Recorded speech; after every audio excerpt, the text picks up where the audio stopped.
Enseignement christique, message vibratoire, tiré des lettres du Christ. Créez-vous une vie merveilleuse. Créez-vous une vie merveilleuse, une sexualité épanouie. Le Christ dit, je viens à nouveau vous parler familièrement, cette fois de votre existence et du regard que vous portez sur votre quotidien. Vous vous levez le matin sans savoir du tout ce qui vous attend.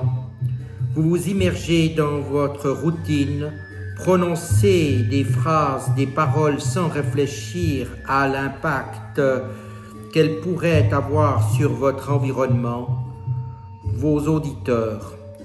Vous ne songez pas non plus à ce que vous amassez ainsi et qui vous reviendra dans le futur. Vous croyez maîtriser votre vie, mais en réalité, vous vous comportez tous avec insouciance dans l'ignorance absolue de ce que minute après minute, vous créez pour vous-même. Tout aussi important, vous portez un fardeau émotionnel que les événements les plus intéressants où les expériences les plus passionnantes sont impuissants à vous ôter du cœur et de la conscience. Où que vous alliez, ce fardeau émotionnel abaisse vos vibrations de conscience, pénètre votre système nerveux, puis vos cellules physiques, amoindrissant leur force vitale, leur mode de fonctionnement et leur capacité d'auto-réparation. Quand vous rencontrez une quelconque opposition, votre ego humain se dresse et se hérisse dans une attitude d'autodéfense. Le travail de votre ego, ce gardien de votre individualité, est d'assurer votre survie.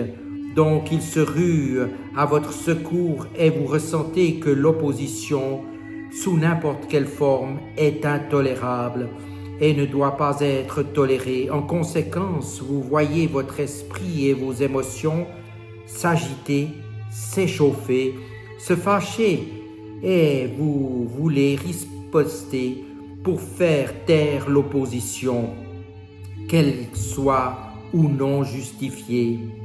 C'est là quelque chose que vous devez comprendre à propos de l'ego. Il manque totalement de discernement, d'objectivité et du sens élémentaire de la justice. Lorsque vous êtes sous l'emprise des impulsions de l'ego, vous émettez des vibrations de conscience si déséquilibrées, si dénuées de bon sens qu'elles agissent négativement sur les gens autour de vous. Elles créent des empreintes de conscience d'une grande disharmonie au point que ces empreintes affectent vos expériences, activités ou situations futures. Ceci est vital au plus haut point pour votre bien-être, votre vie future. Éveillez-vous. Vous n'êtes pas la victime des circonstances et des expériences que vous vivez, mais leur créateur. Si par exemple, pendant la journée, vous avez créé une esclandre ou un esclandre, ou vous êtes disputé avec vos collègues de travail, votre patron, vous rentrez chez vous le soir, allez vers votre partenaire, peut-être encore sous le contrôle de votre ego plein de ressentiment. S'il en est ainsi, vous ne parlerez pas à partir de votre vérité intérieure sereine ou des valeurs spirituelles que vous pourriez posséder. Elles ont à ce moment précis perdu de leur éclat. Elles sont distordues par les émotions incontrôlées que vous vous êtes créées au travail. Autre exemple, le matin, vous franchissez peut-être le seuil de votre maison qui devrait être un endroit chaleureux où votre esprit se renouvelle, où votre cœur s'élève. Oppressé et souffrant, après les échanges matinaux pleins de mauvaise humeur vécus avec votre partenaire.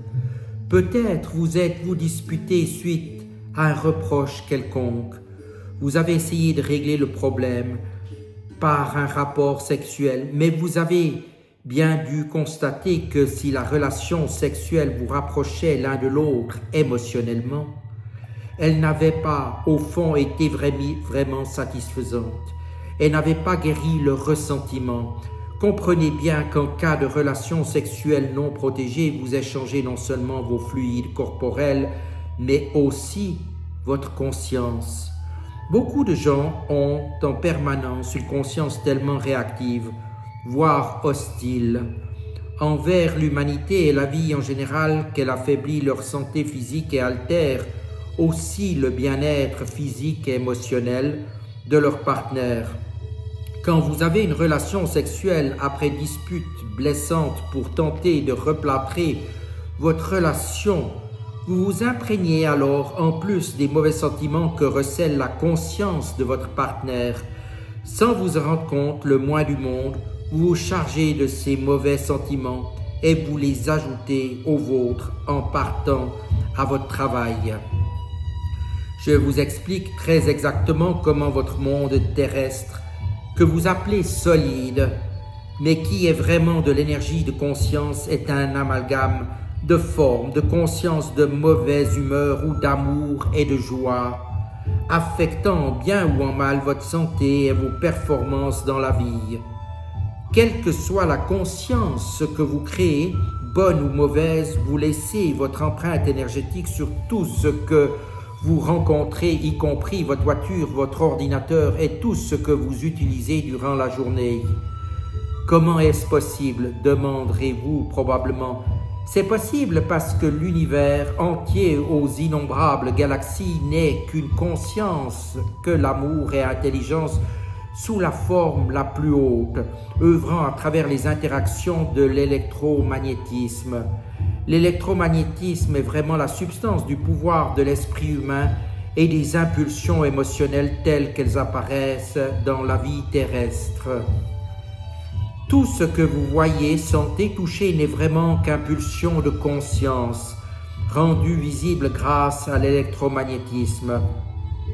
Une fois que vous avez parfaitement compris cela et mesuré votre vrai rôle de créateur de santé ou non-santé, de bonheur ou non-bonheur pour vous et les autres, vous serez peut-être alors persuadé que l'unique moyen sensé pour avancer est de suivre la voie christique, la voie de l'amour inconditionnel.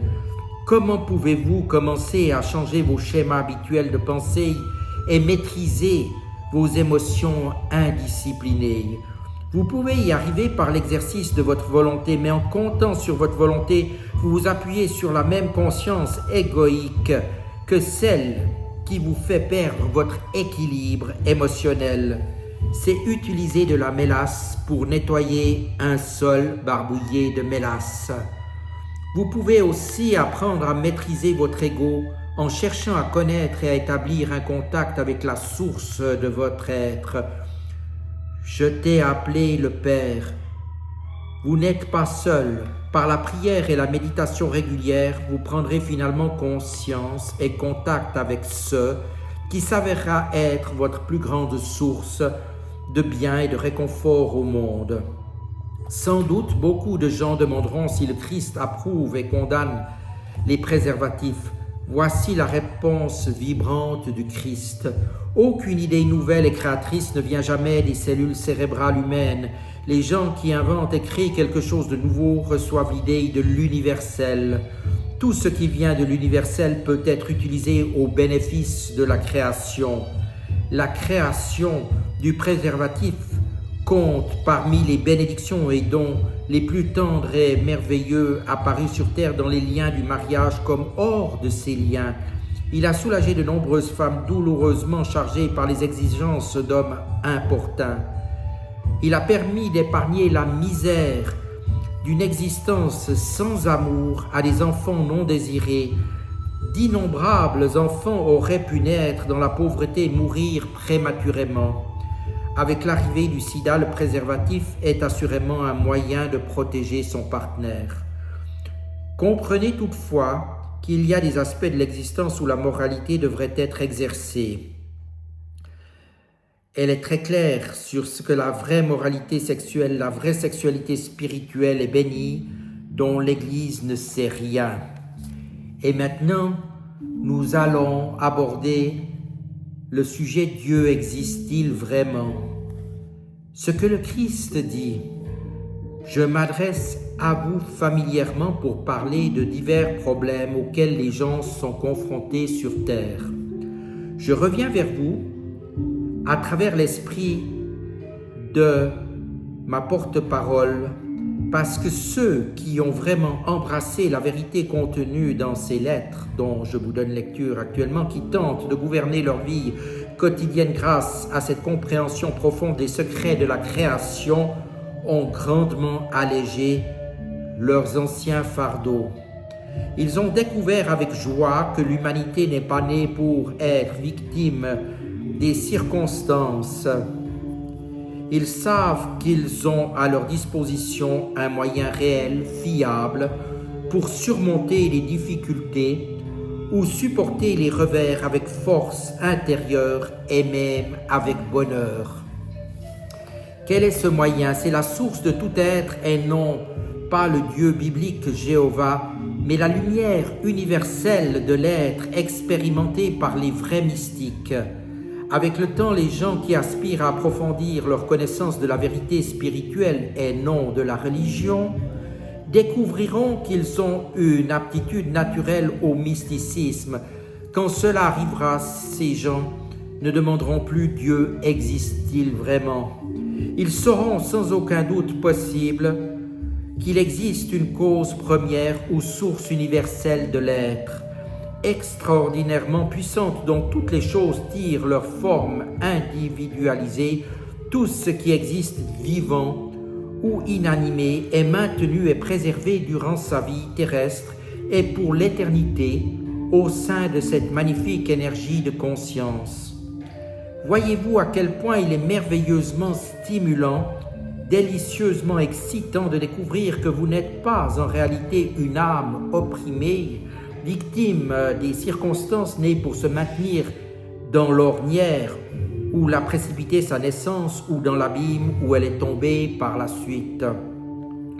Voyez-vous à quel point il est passionnant de prendre pleinement, clairement conscience que cette énergie de conscience universelle est en vous depuis ces années. Elle assure secrètement, sereinement la croissance, la nutrition, la guérison de votre organisme, sa protection contre les germes. Elle assure le renouvellement de vos cellules usées, accroît la puissance de vos muscles et tendons lorsque vous devez faire un effort supplémentaire. Toutes ces merveilleuses activités se dérouleront à l'intérieur de votre corps sans que vous y preniez aucunement part. Voyez-vous que jour et nuit, quelque chose que vous ne connaissez pas subvient à vos besoins.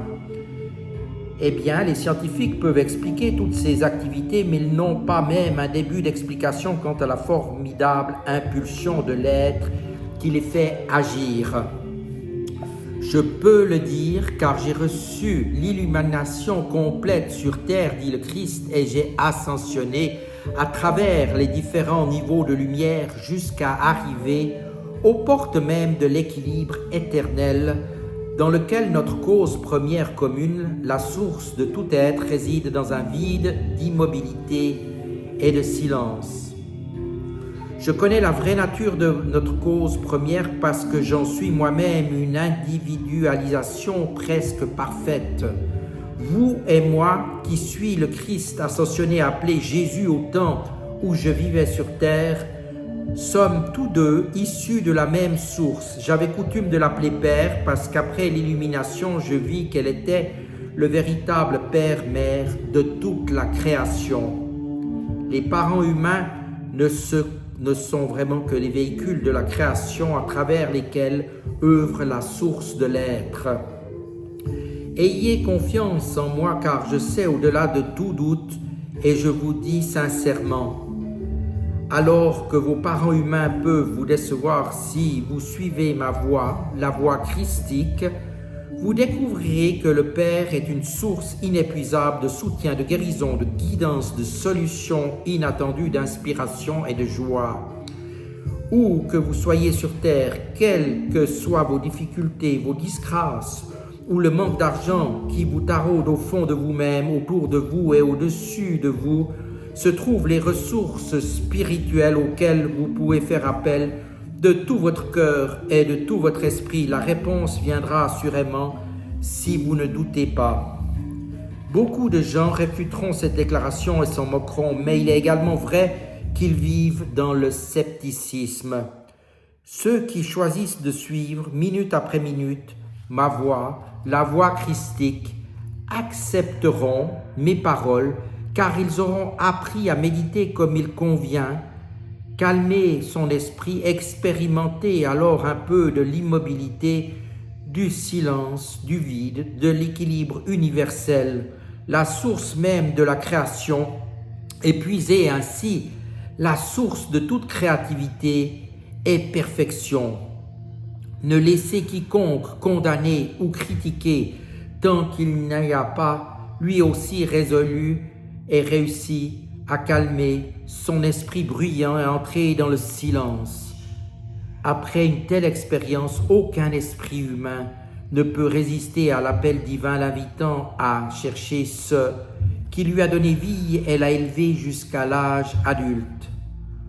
Vous pourrez découvrir ce que j'ai appris lors de mon illumination dans le désert de Palestine. Une fois que vous aurez parfaitement assimilé la vérité au sujet de l'existence, vous tenterez quotidiennement de mettre en pratique cette connaissance comme je l'ai fait. Vous aussi, vous découvrirez que des miracles se produisent et que d'autant plus vite, plus profondément et parfaitement que vous aurez assimilé et pratiquer les vérités éternelles. Pour apprendre parfaitement, je dirais, votre source est la véritable relation qui vous unit, vous et elle. Je vous invite à me suivre donc sur cette chaîne pour des prochaines lettres du Christ, afin de connaître immédiatement ce que ce monde est uniquement composé de conscience éternelle et de magnifiques impulsions qui constituent la nature de tout être. J'espère que vous apprécierez ces enseignements du Christ, ces messages vibratoires, et qu'ils vous apporteront une guérison tout intérieure pour vous élever en conscience, en vibration. Je vous dis à tout bientôt et merci de votre attention.